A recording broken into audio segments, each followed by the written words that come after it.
Suscitando sonhos através da oração. Então a minha e a sua oração é poderosa em Deus para ressuscitar sonhos. Vou contar uma história, já deu spoiler, né? É 1 Samuel capítulo 1 todinho, tá? E para finalizar, vou até entrar no 2 também. Mas é 1 Samuel todinho, vamos começar. E aí, ressuscitando o sonho através da oração, esse texto conta a história de uma mãe não, né? De uma pessoa que queria muito ser mãe. O maior sonho da vida dela era ser mãe. E pasme você, quem impediu ela de ser mãe, quem encerrou o seu ventre, foi o próprio Deus. Porque quando é uma outra pessoa, quando é o diabo ou qualquer pessoa, é muito fácil você conquistar, porque Deus nos deu autoridade para pisar em serpente e escorpiões. Mas é quando é Deus. Diga assim, quando é Deus, como vamos fazer para mudar algo que Deus projetou? Você vai ver hoje que foi Deus que cerrou, que impediu essa mulher de ser mãe. Mas essa mulher, através da oração, ela conquistou esse sonho maravilhoso. Hoje nós vamos aprender muitas coisas, mas eu quero começar dando o texto. Hebreus, diga Hebreus 10, 23.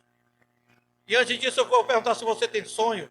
Você tem sonhos amortecidos, sonhos que talvez já estejam até mortos dentro de você, projetos cancelados, enterrados, arquivados. Se você tem, diga hoje que Deus vai me ensinar a ressuscitar meus sonhos. E aí, Hebreus 10, 23 diz assim, para você, mantenha firme a confissão da vossa esperança, pois fiel é Deus que fez a promessa. Diga amém, aplauda o Senhor. Se Ele fez a promessa, Ele é fiel para cumprir, para ressuscitar esses sonhos adormecidos, estão mortos. Hoje é noite de ressurreição. Então nós vamos para o texto, eu vou contar a história de Ana. E aí, nessa história, vamos ver que tinha um homem que tinha duas mulheres, diga misericórdia. Quero começar declarando que o plano de Deus nunca foi que o homem tenha, ou tivesse no passado, ou tenha hoje, ou no futuro, duas ou mais mulheres. Ah, pastor Roberto, mas eu vi que Salomão tinha 1000, Davi tinha trocentas. Como é isso? Deus respeitou e respeita a cultura, mas não é da vontade de Deus. Aprenda uma coisa, existe a boa, perfeita e agradável vontade de Deus, que é você estar no centro da vontade de Deus, mas existe a vontade permissiva de Deus. É quando você, como um filho rebelde, e você lembrou aí do seu tempo de infância, e você mesmo que tem filho, o filho insiste, insiste, insiste, e o pai não aguenta mais, já está tão chateado, tá bom, e libera para o filho. Mas é a vontade do pai? Não. É a vontade permissiva. A boa, perfeita e agradável vontade de Deus é uma só. Deus fez uma Eva para um e um Adão para uma, então não teve várias Evas. E se jogar para o homossexualismo, a gente nem pode falar muito, não fez o Adão para um Ivo, não. Né? É Eva ou é Ivo? Eva. Então no começo Deus fez tudo certo. Vem o homem, mistura tudo, bagunça tudo. Mas é tempo de nós voltarmos para a palavra. Diga amém. Agora vamos ler 2 versículos.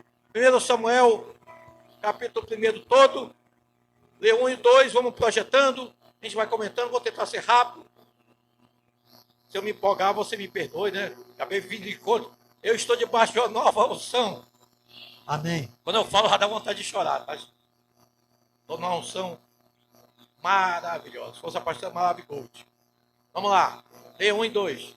Houve um homem de Ramataim Zofim, da montanha de Efraim, cujo nome era Eucana, filho de Jeroão, filho de Eliú, filho de Teu, filho de Zuf, o Efrateu. Mais um. E tinha esses duas mulheres. O nome de uma era Ana e o nome de outra Penina. E Penina tinha filhos, porém Ana não os tinha. Então, Elcana, é o nome desse cabra aí sem vergonha, tinha duas mulheres. Uma era Ana e outra era Penina. Ana era estéril. E essa esterilidade, vamos já ver, foi Deus que colocou assim. E a outra Penina. Penina tinha filhos. Ana não tinha. Mas, como eu gosto de trazer conhecimento para você, anote aí, se você que anota. Gênesis 4,19. Diga Gênesis 4,19. Fala do primeiro homem da Bíblia. Primeiro adúltero da Bíblia, que tinha várias mulheres. O nome desse homem é Lameque. Diga Lameque. Lameque foi o primeiro homem na Bíblia a ter mais de uma mulher. Foi o primeiro homem que bagunçou a história bíblica. E como eu falei para você já hoje, Deus aceitou e respeitou a cultura humana. Ok, mas Elcana tinha duas mulheres e Ana era estéril. Vamos lá, agora nós lemos até o 3. Deu 4 e o 5. Seria o 3 e o 4 agora, pastor. Oi? Eu li o 1 e o 2, né? Agora o 3 e o 4, né? Mas eu acho que leu o 3, que eu disse Tá. mais um. Subia, pois, este homem da sua cidade de ano em ano, a adorar e sacrificar ao Senhor dos Exércitos em Siló. E estavam ali os sacerdotes do Senhor, Ofne e Finéias, os dois filhos de Eli. Amém. E sucedeu que no dia em que Eucana sacrificava, dava a ele porções a Penina, sua mulher, e a todos os seus filhos e a todas as suas filhas. Ok. Então, a Bíblia conta que esse Elcana, ele ia de ano em ano. Aí você diz, onde é que está Jerusalém, pastor Roberto? Ainda não tinha sido fundada, tá? Só o contexto histórico, Jerusalém pertencia aos jebuseus e foi conquistada por Davi, né? Você sabe da história. Mas qualquer dia a gente explica para você, e vou até fazer uma analogia, como você entra em Jerusalém. Você que entrar em Jerusalém, eu vou pregar para você aqui. Vou lhe dar o segredo de como você entra em Jerusalém, mas é outro dia. Ok. Então ele ia de ano em ano, mas diga Siló. Diga Siló. Então a capital de Israel nessa época era Siló. E lá que ficava o templo. Só que o templo ainda era de tabernáculo. Você lembra que antes do templo, quem construiu o templo? Quem construiu o templo? Salomão. Então é antes de Salomão, antes de Davi. Então o templo era o tabernáculo. Tabernáculo, você conhece, era formado de pele de cabras, né? Ok. Então o templo ficava em Siló e essa cidade foi destruída pelos filisteus, que foram sempre os inimigos de Israel. Então o templo ficava em Siló e as festas, né, as festas bíblicas, era em Siló. E existem 3 festas bíblicas, tá? Que o judeu se dirigia, no caso aqui da ministração, para Siló, mas depois para Jerusalém. E as 3 festas, porém Elcana já era um crente meia boca. Ele só ia em uma, que era de ano em ano. Subentende que ele só ia em uma. Como não está escrito qual que ele ia, eu posso conjecturar. Das 3 festas, que eu já vou citar, a mais importante era a Páscoa. Então eu creio que ele ia na Páscoa, tá? Para celebrar a Páscoa, lá em Siló. Mas e quais são as outras duas? É Tabernáculo e Pentecoste. Então diga 3 festas cuja o deslocamento era obrigatório e hoje para Jerusalém, naquele tempo do contexto aqui para Siló. Quais eram elas? Repita aí, se você está gravando aí. Páscoa, Tabernáculo e Pentecoste. Amém. Tá? Anote isso aí, que isso é importante. Ah, só existiam essas festas? Claro que não. Existia 8, 9, 10 festas. Mas as 3 principais e que era obrigatório o judeu se deslocar, observa que ele morava na região montanhosa de Efraim. Mas de ano em ano ele ia e eu creio que era na Páscoa. tá? Ele e toda a sua casa, toda a sua família. Já que ele tinha 2 mulheres, ele e as suas 2 mulheres para a festa da Páscoa. Vamos lá, mais 2. Porém, Ana dava uma parte excelente, porque amava a Ana, embora o Senhor lhe tivesse cerrado a madre. E a sua rival excessivamente a provocava, para a irritar, porque o Senhor lhe tinha cerrado a madre. 2 vezes que o Ivan leu, não sei se você está acompanhando. Você está acompanhando, diga amém. 2 vezes diz que foi o Senhor que cerrou a madre, o ventre de Ana. Quem foi que fechou o ventre dela? Senhor Deus. E ia de ano em ano, e Penina, que tinha filhos, ela ficava fazendo pouco caso de Ana. Daqui a pouco você vai até ver. Mas Elcana amava mais Ana e dava uma porção do alimento que ele sacrificava, dava parte melhor, dava a picanha mais maturada para Ana, mas ele dava para todos os filhos, inclusive para Penina. E Penina ficava, a Bíblia não diz, mas eu vou conjecturar mais uma vez, com bases bíblicas. Por que a mulher, já até falei um dia desse aqui, por que a mulher que não tinha filho era considerada na Bíblia como uma mulher amaldiçoada? Diga misericórdia. Não é hoje, tá? É nos tempos bíblicos, eu já expliquei. Porque no tempo bíblico, nos tempos bíblicos, o modelo de subsistência, estou falando, é bonito da geografia, o modelo de subsistência era agricultura e agropecuária. Agricultura, plantações, como a pastora tão bem falou.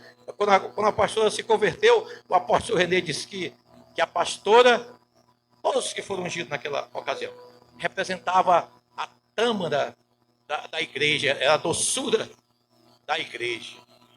Ele não me consultou, né? Mas ele disse isso. E aí, mas a tâmara custa o Renato falou 100 anos, uns diz que é 10, outros diz que é 30, tem até uma piadinha. O cara está plantando tâmara, né? Disse, quanto tempo vai durar essa tâmara aí? Vai nascer e vai dar fruto? O cara disse, né? 10, 30, 100 aí. Aí ele disse, mas você não vai nem estar vivo. Mas se todos pensassem assim, ninguém comeria tâmara. Diga amém, dê um aplauso ao Senhor.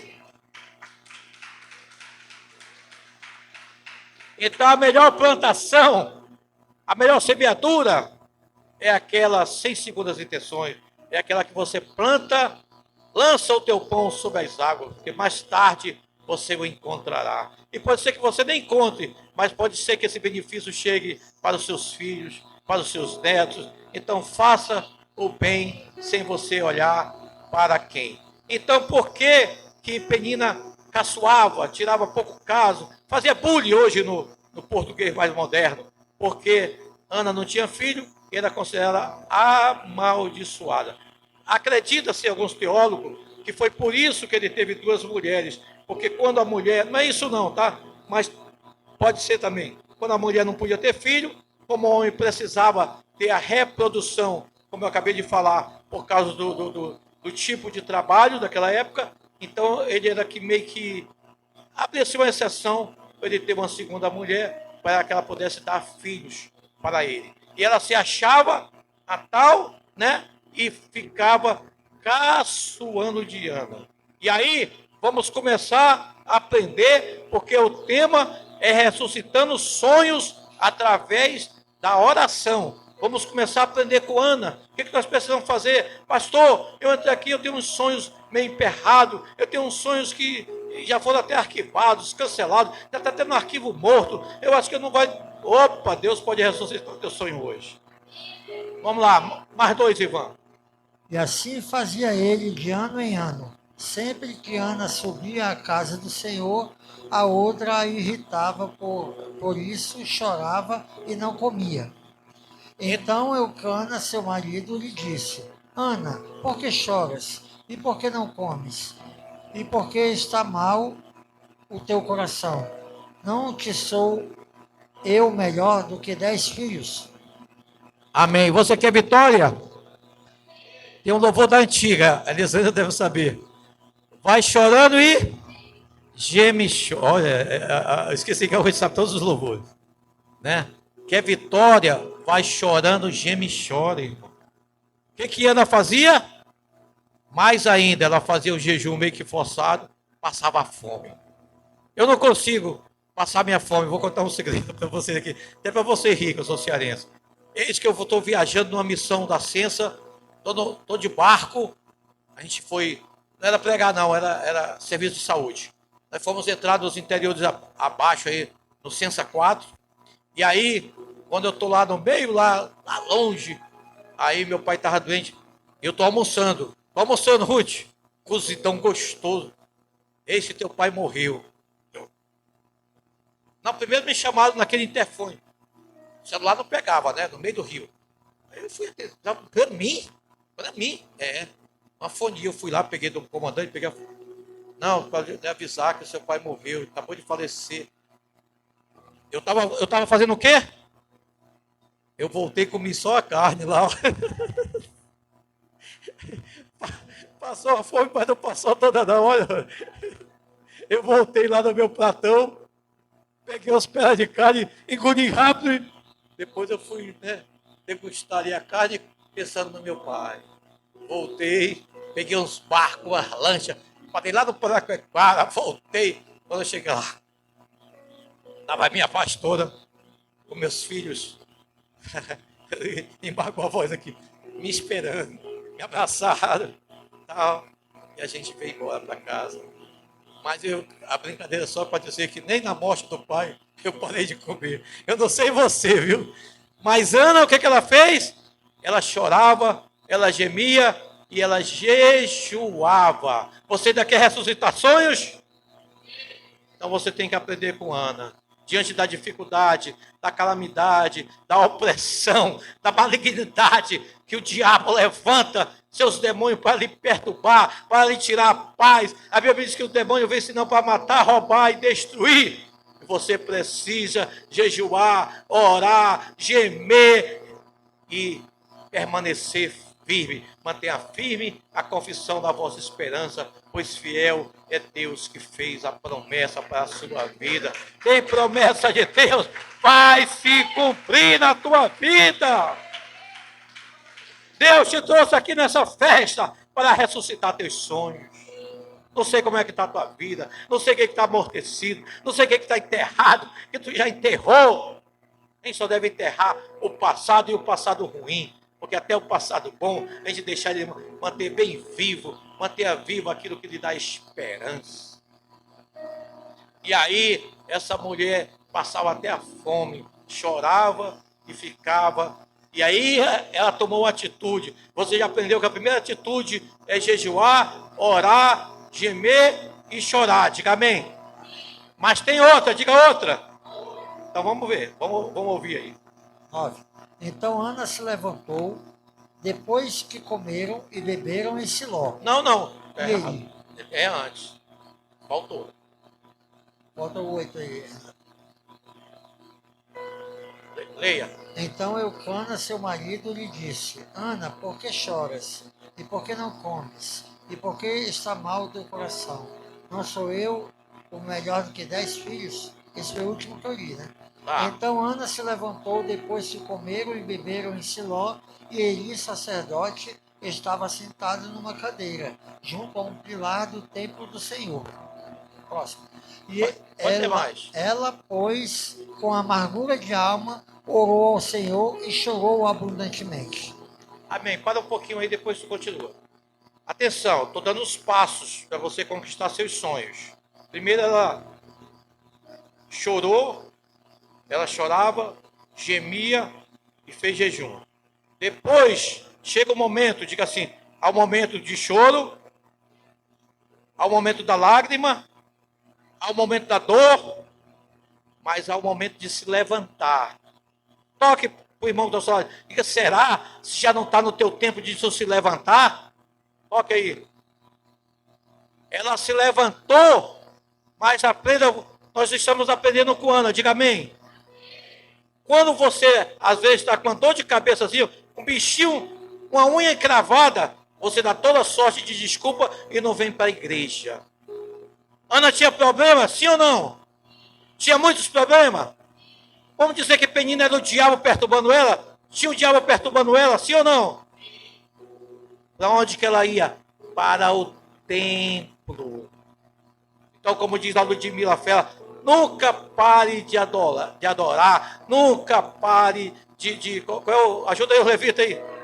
Nunca pare de cantar. Você precisa se posicionar. Ela ia para o templo e se tem alguém que pode resolver a tua vida, é Deus. Então, quando tiver na dificuldade, na calamidade, nos problemas, nas dores, nas doenças, venha para a igreja. Deus tem resposta para ti. É aqui que Ele vai falar contigo. É aqui que Ele vai pegar as tuas lágrimas e vai ressuscitar teus sonhos. Porque ela tinha todo o motivo do mundo para ficar em depressão, ficar deitada, não quero conversar mais com ninguém, apaga a luz, coloca as cortinas, é só choro, não saio, não como, estou em depressão e essa depressão vai me matar. Não, não e não. Há momento de se levantar e há momento de você buscar com alguém que pode resolver teus problemas. Quem pode resolver todos os teus problemas, quem tem a solução para todos os teus problemas é Deus. E esse Deus está no templo. E ela entra no templo, começa a orar e o próprio sumo sacerdote. Vamos lá mais. E te fez um voto dizendo: Senhor dos exércitos, se benignamente atentares para a aflição da tua serva, e de mim te lembrares, e da tua serva não te esqueceres, mas a tua serva deres um filho homem, ao Senhor o darei todos os dias de sua vida, e sobre a sua cabeça não passará navalha. Então, e sucedeu que, perseverando ela em orar perante o Senhor, ele observou a sua boca. É aí, depois a gente continua. Então, ela foi para o templo, na adversidade, na dor, na luta, no choro, no pranto. Ela foi para onde? O templo. Chegou lá, ela derramou todo o seu coração, a sua alma angustiada, amargurada. Mas ela fez uma coisa, diga outra coisa. Se você estiver anotando os pontos, tá bonito. Outra coisa, ela fez um voto. Diga um voto. Diga um voto. Um voto com Deus. Em Eclesiastes 5, 4 em diante diz assim, que Deus, preste bem atenção, Eclesiastes capítulo 5, versículo 4 em diante diz assim, que Deus, Ele não pede voto de ninguém. Porém, no dia que você fizer um voto com Deus, uma vez feito e se cumprir, trata de pagar, porque na hora que a pessoa está com a doença terminal, é um câncer, é alguém que você ama muito está prostrado, talvez o médico até designou, vai morrer, o relatório é de morte, e nesse momento você faz um voto, e você faz um voto que você não vai cumprir. Então não faça. A Bíblia diz que Deus não pede voto de ninguém, mas se você fizer um voto, e esse voto se cumprir, você corre e paga, porque isso é dívida. E qual foi o voto que mais Ana queria? Me diga. Um filho. E eis que o que ela faz. Senhor, se tu me deres um filho, eu não quero nem esse filho para mim. Talvez eu só quero, estou conjecturando mais uma vez, só quero para mostrar para a Penina. Está vendo? Eu também posso. Está vendo? Eu também sou abençoado. Está vendo? Deus removeu a maldição. Está vendo? Eu estou com meu filho aqui balançando. Está vendo? Porque se Deus me der esse filho, eu pego e devolvo para Deus. Se Deus me der aquela maior bênção que eu tanto quero, é a ressurreição, é a conversão do meu marido, é alguém que está no leito de morte, é um câncer curado, eu não sei. No caso dela, era o filho que ela mais queria. Eu devolvo ele para Deus e consagro ele a ti, e contrato ele e consagro ele como Nazireu. Diga Nazireu. Nazireu era um voto, Sansão era Nazireu, tá? Nazireu ou Naziriato era o voto que a pessoa fazia, que ela não podia cortar o cabelo e não podia beber vinho nem nenhum tipo de bebida. Esse Naziriato do voto nazireu, podia ser por um período ou podia ser por toda a vida. Ana não pegou leve, não. Ela consagrou, e eu estou falando de Samuel, por toda a vida de Samuel. Ele ia ser nazireu, não ia cortar cabelo. Aprenda uma coisa, Sansão, não sei se você já estudou, depois você vai voltar a ler Sansão. Sansão é nazireu, quando Dalila que cortou o cabelo de Sansão, a Bíblia diz que ele tinha 7 tranças, porque ele não cortava o cabelo, aí já tinha uma pastora Cleide sabia fazer trança, tá? Aí, nunca fez em mim não, tá? Aí o cabelo começou a crescer, aí ela, que nunca cortou, né, desde bebê, imagina. Aí, eis que a pastora Cleide ia fazendo a trança aqui. 7, à medida que ia crescendo, ia fazendo. Então, Sansão tinha 7 tranças, como ele já é adulto, não sei onde essa trança chegava não, tá? Eu sei que ela cortou as tranças de Sansão. Então, Samuel, com certeza, ele também, estou conjecturando mais uma vez, ele deveria ter 7 tranças também, assim como Sansão, porque ele era nazireu. Ela fez o voto do nazireado e disse que, e o que era? Era um voto de consagração a Deus. Então, o maior sonho, o que ela queria, aquilo que mais afligia, motivo das dores, do choro, do gemido, da amargura da alma, ela disse: eu vou consagrar a Deus.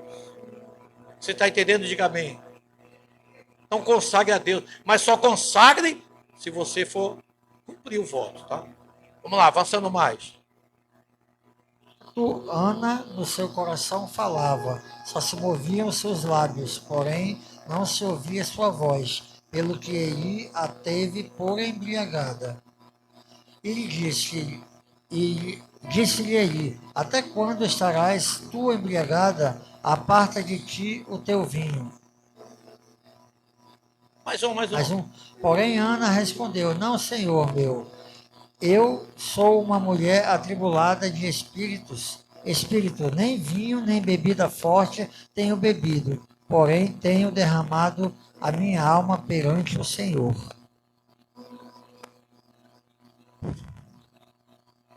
Você está entendendo? Diga amém. Quando todo o inferno já se levantou, foi o dia mau de Ana. Quando todo o inferno se levantou, eis que o homem mais santo de Israel, o sumo sacerdote, o representante de Deus, naquele tempo era, tá? O representante de Deus aqui na terra, chega com ela e diz, ei, porque ela não tinha mais nem força de abrir a boca. A oração dela, entre outras coisas, era demorada. Ela estava ali, derramando a sua alma, derrame os seus problemas, derrame a sua alma, extravase na presença de Deus. E ela estava derramando tudo dela ali, não abria mais nem a boca, só balbuciava assim. E o profeta diz, ei mulher, tu vem para a casa do Senhor, se fosse hoje, cria vergonha na cara, tu vem para a casa de Deus, bêbada. E ela diz, não, meu Senhor, eu não estou bêbada, não. Eu posso até estar embriagada de tanta amargura, de tanto sofrimento, de tanta dor, de tanta penúria. Eu estou no meu dia mal, e por isso que eu estou derramando a minha alma perante Deus. Agora aprenda uma coisa, tudo que você vai receber aqui, hoje, já estou concluindo, tá? Já estou concluindo. Não vamos ler tudo. Vamos lá. Mais 2 para a gente encerrar aqui, depois eu vou só comentar, só contando a história, o restante. Vamos lá, mais 2. 16. Não tenhas, pois, a tua serva por filha de Belial, porque da multidão dos meus cuidados e do meu desgosto tenho falado até agora. Então respondeu Eli, vai em paz, e o Deus de Israel te conceda a petição que lhe fizeste. Amém. Nós já vamos ler mais um, pessoal. Então, quando o profeta, o sacerdote, o sumo sacerdote ali, entendeu e viu que ela era verdadeira, e ele já transformou. Gente, eu estou passando pela transformação, tá? Mas não foi enquanto não, tá? Foi uma semana antes. Mas aí, o profeta transformou a maldição em bênção. Eu quero ser profeta de Deus para transformar a tua maldição hoje em bênção. Eu não sei quem te amaldiçoou. Eu não sei qual é o sonho que tu tem enterrado. Eu não sei qual foi a praga que jogaram em ti. Se foi dos teus pais, se foi dos teus tios, irmãos, professores, patrão. Eu não quero nem saber. Eu me levanto hoje como profeta de Deus aqui nessa base para desfazer toda maldição lançada na tua vida, toda palavra maldita.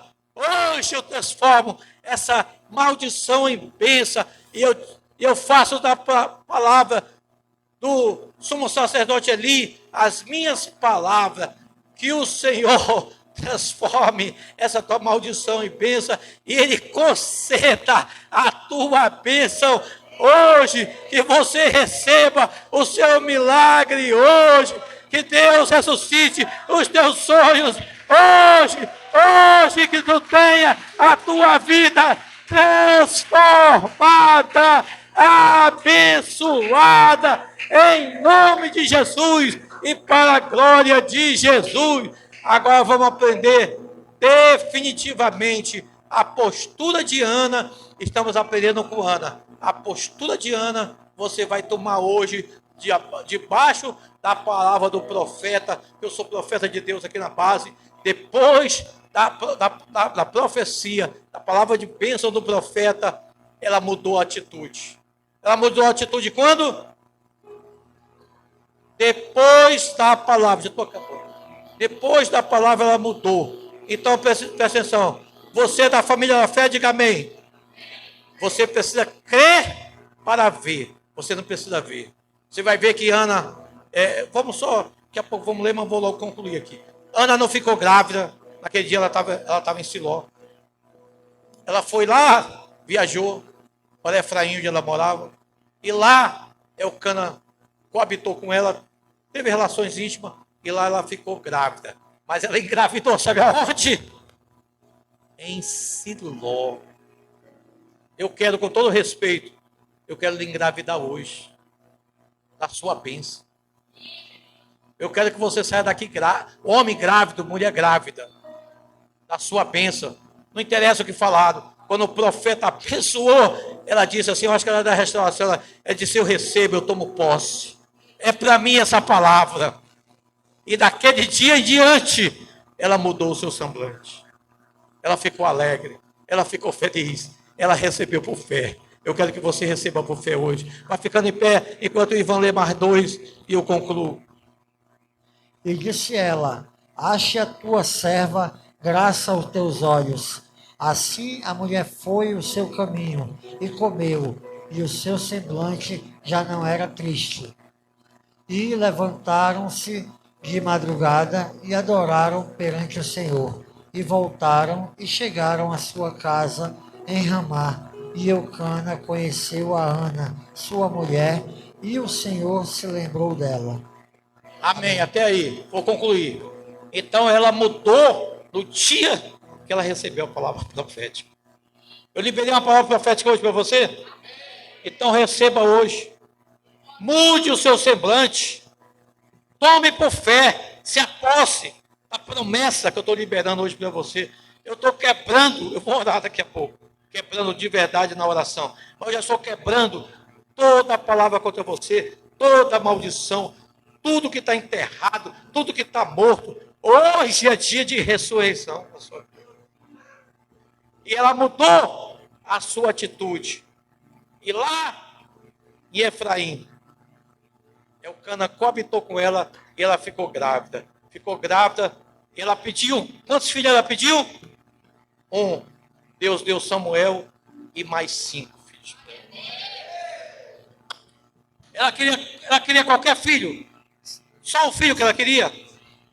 Ela foi mãe de um dos maiores profetas de toda a Bíblia. Profeta Samuel, que entre outras coisas ungiu 2 reis, Saul e Davi. Enquanto Samuel governou Israel experimentou um período de muita paz, bonança e prosperidade. Você já está em pé? Diga amém.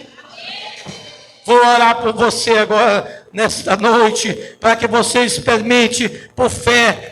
Tome posse da promessa, entre agora, mude o seu semblante nesse momento, receba por fé, e eu quero profetizar na tua vida, que hoje aqui, na base 14, 10 de maio de 26, foi gerado o teu milagre, foi ressuscitado os teus sonhos, e você cumpra o seu voto, entregue para Deus, faça o seu melhor para Deus, e ela foi ricamente abençoada. E se Samuel foi um dos maiores profetas, experimentou um período de paz para todo Israel, por causa da oração desta mulher, toda Israel foi abençoada. A tua atitude vai mudar a geografia do teu bairro, da tua casa, da tua família. Eu te abençoo com um novo tempo. Receba o melhor de Deus na tua vida.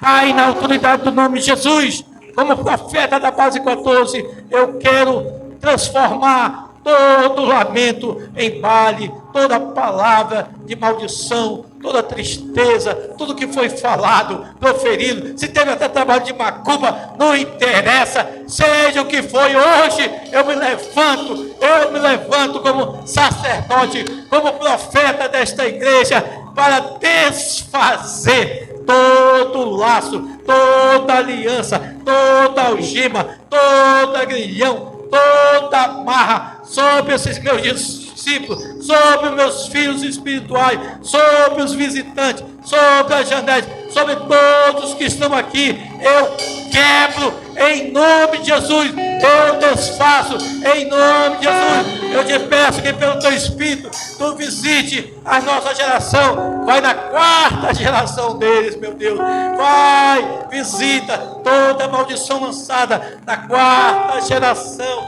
ali pelos seus avós, bisavós. Hoje nós quebramos, hoje nós cancelamos todo argumento desfeito hoje, cancelado hoje, em nome de Jesus, dos seus avós, dos seus pais, palavra proferida, palavra adquirida, de pais, de professores, de patrões, de irmão. Eu não quero saber de onde vem. Uma coisa eu sei, que o Senhor lance no inferno e nunca mais perturbe os meus filhos espirituais.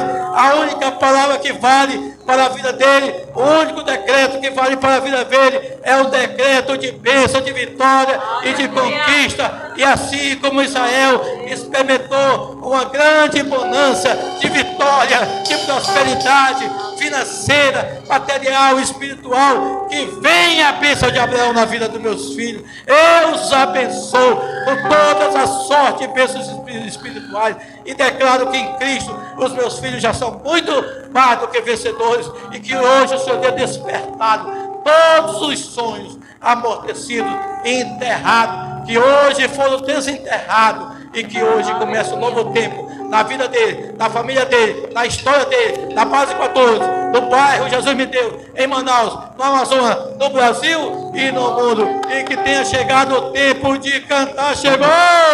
Aleluia! Glória a Deus.